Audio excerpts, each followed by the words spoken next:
Welcome back to Rabid Noise on Rabid Radio. My guest on the program now is the legendary Wolf Hoffmann. How you going, dude? I'm doing fabulous. It's a good day today. You know, the record's released. Everything's going crazy today. It's a good day to talk. It is good, man. It's exciting news. Congrats. It's an amazing album. Thank you very much.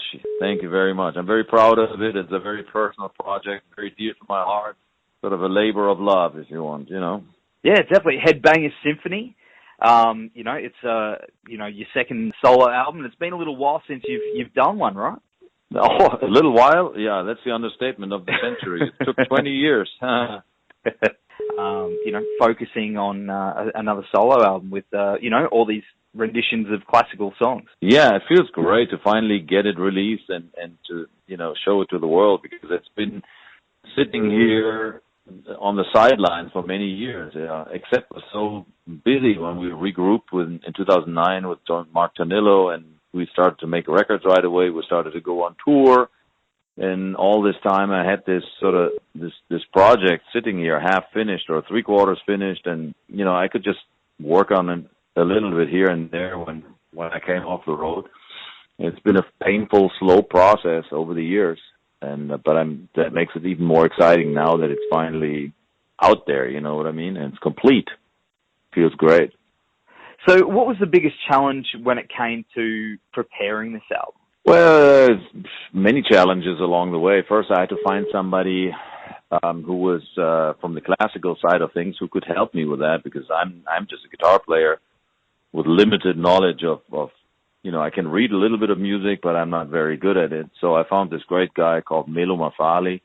He's an amazing arranger and composer and pianist, and he wrote all the arrangements for this album, which was great. And he and I worked together really well. And the way that we did work is that we just meet in a studio somewhere, and we sit down and go through these arrangements and make demos, essentially, with sampled library sounds, orchestra sounds.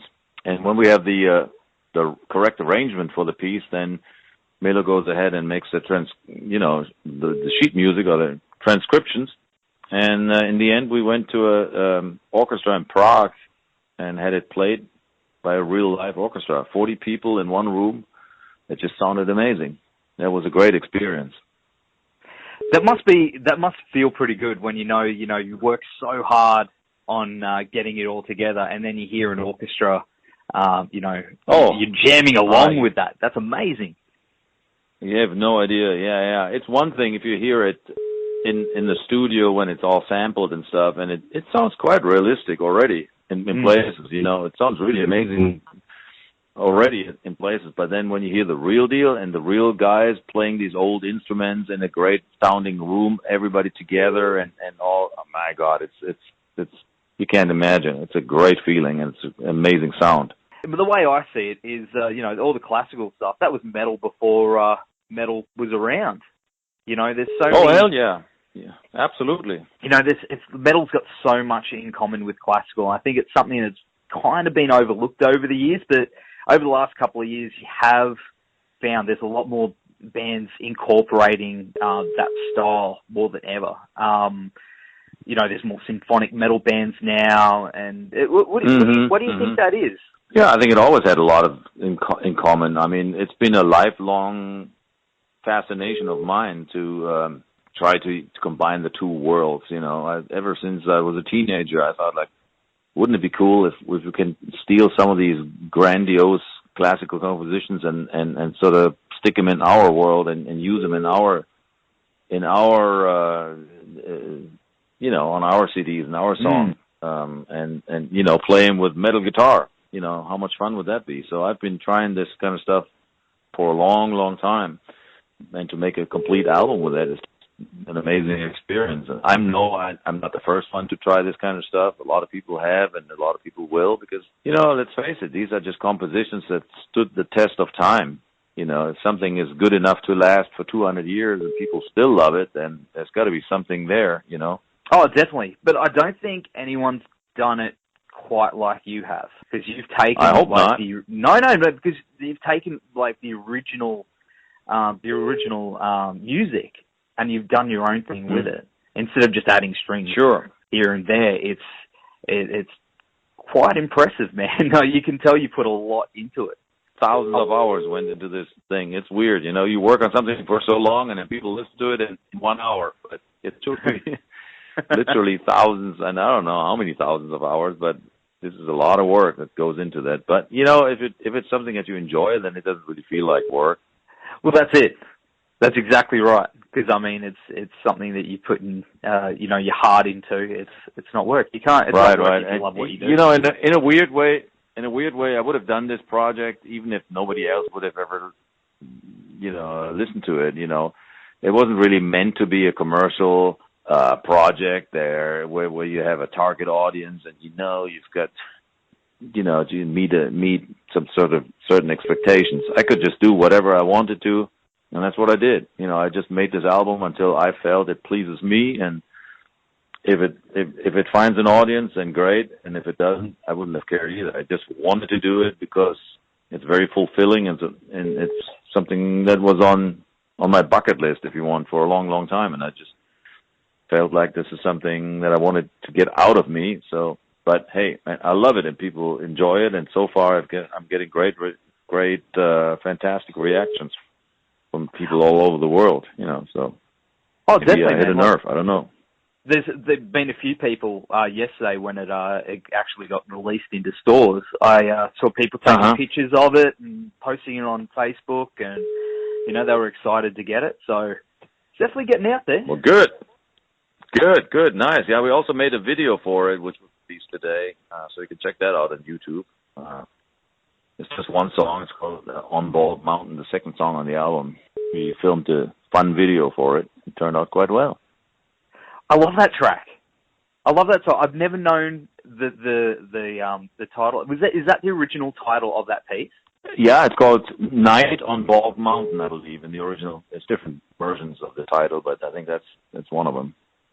Because it's something that you know, I've heard that piece of music all my life, you know, and never known what it's called. You know what I mean? It's very good. Well, now you know.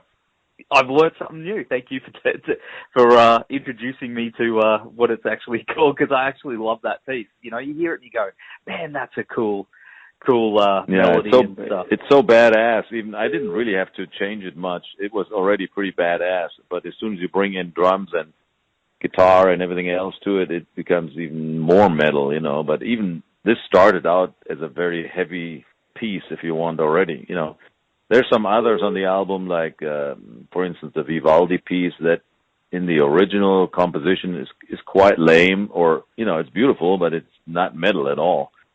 But, you know, it worked really well when turned into metal. So, you know, as soon as you play it with electric guitar and kick at, you know, drum set and all that, then all of a sudden it turns into something completely else, you know, which was fun. That's a great transformation on that piece, for instance. Oh, definitely, man. Definitely. So are you going to be touring on this? Well, we'll try. Let's work on one show first, you know, first things first. Touring is probably a little bit too much, or that's going to be even more challenging. It's going to be hard enough to just do one show with a big presentation and a big orchestra somewhere. But I think it will happen at some point. That's what we're scheming on right now. You know, as you can imagine, the logistics and the financial aspect of it is tough, you know. Definitely. No, I could imagine, especially if you got a 40-piece orchestra that you got to take around with you. You know, maybe even more people. You know, a full-blown orchestra has even more people, and, you know, just to ship those people around to wherever that gig is, and then to pay everybody for rehearsals and, you know, put them in hotels and stuff, it's just mind-boggling. But we'll try like hell. We'll see how far we get. Yeah, we can't just cram them all into a little bus. Give them hell no, you can't. You know, and you can't just go to the airport counter and buy tickets for 100 people and fly to Australia. That's not quite so easy. You know? That's or just stuff them all into one big suitcase. Doesn't work that way. Not possible. No, it doesn't. But we could come to Australia and use one of your orchestras down there. That would be fun, you know. That might be totally doable to go to a country and maybe use the local orchestra there to do a show or two.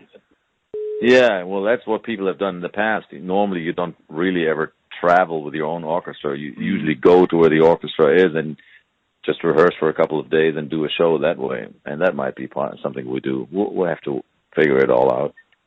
Oh, man, I've got my fingers crossed for that. If it happens, please, cool. Brisbane.